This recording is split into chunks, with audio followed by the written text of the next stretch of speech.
Kerana hasil seni karya di negara kita ini, setiap apa yang ditinggalkan itu, ahli keluarga perlu menguruskan dengan bijak supaya ia boleh jadi inspirasi. Bukan hanya untuk tatapan ahli keluarga, generasi akan datang, tapi ini ialah satu simbolik sebenarnya untuk masa depan seni lukis negara sendiri. Assalamualaikum. Saya Jaja Yusof, umur sekarang 39 tahun, kelulusan dalam bidang psikologi. Saya berkecimpung dalam bidang seni lukis sejak kecil, mengikuti almarhum ayahanda saya Yusof Gajah, melihat bagaimana beliau hidup sebagai seorang seniman. Dari kecil saya selalu mengikuti almarhum ayah untuk berbengkel, beraktiviti dalam kegiatan seni lukis. Sekarang saya juga seorang guru seni lukis, pembimbing seni lukis, penggerak aliran seni lukis ni dan pelukis penuh masa. Pertama sekali produk saya ialah lukisan lah. Kalau anda lihat sekeliling ni, lukisan yang saya hasilkan dan saya jual di media sosial dan kadang-kadang ada pengunjung yang datang ke studio. Dan juga servis ialah bimbingan seni lukis. Saya adakan dan anjurkan bengkel seni lukis di studio sendiri dan di tempat-tempat lain juga, di sekolah, di organisasi luar dan di dalam negara. Bila berkata tentang cabaran, kerana saya anak seorang legenda seniman Yusof Gajah. Jadi saya berada di aras yang senang lah. Macam beruntungnya engkau seorang anak seorang seniman. Segalanya telah tersedia. Tapi pada saya sendiri, saya nak naik sebagai Jaja Yusof itu pun perlu menaiki tangga juga, step by step. Saya pun kena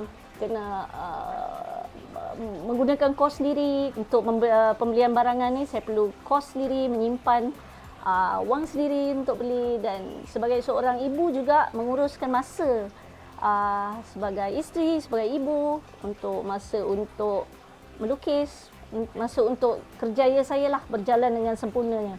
Bijak mengurus masa, mengurus jadual dan ada strategi. Dan menjadi pelukis pun kena menjadi pelukis yang berilmu, bukan sembrono, bukan buat kerana nama, tetapi buat kerana the passion, kerana betul-betul kita mahu melukis. Memang saya besar dengan lukisan, jadi saya juga mahu menjadi seorang pelukis yang berjaya. Okey, baiklah, solusi untuk cabaran tu ialah saya kena ada partner atau suami yang memahami.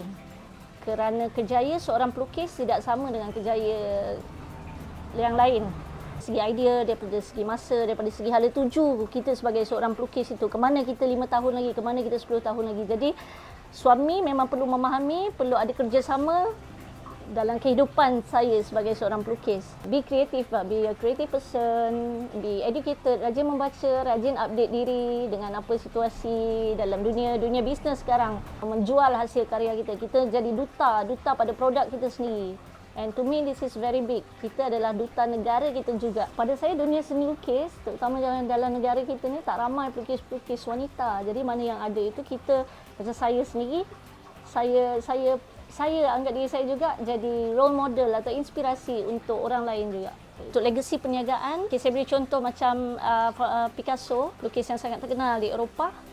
Hak milik karya beliau, ada foundation yang menguruskannya ialah ahli keluarga, iaitu cicit beliau. Jadi begitu juga dengan kami sekeluarga. Apa yang arwah ayah tinggalkan, saya uruskan dengan adik-beradik. Termasuk juga apa yang saya tinggalkan ini, harapan saya mungkin anak cucu saya nanti akan turut sama menguruskannya juga seperti mana apa yang kami buat.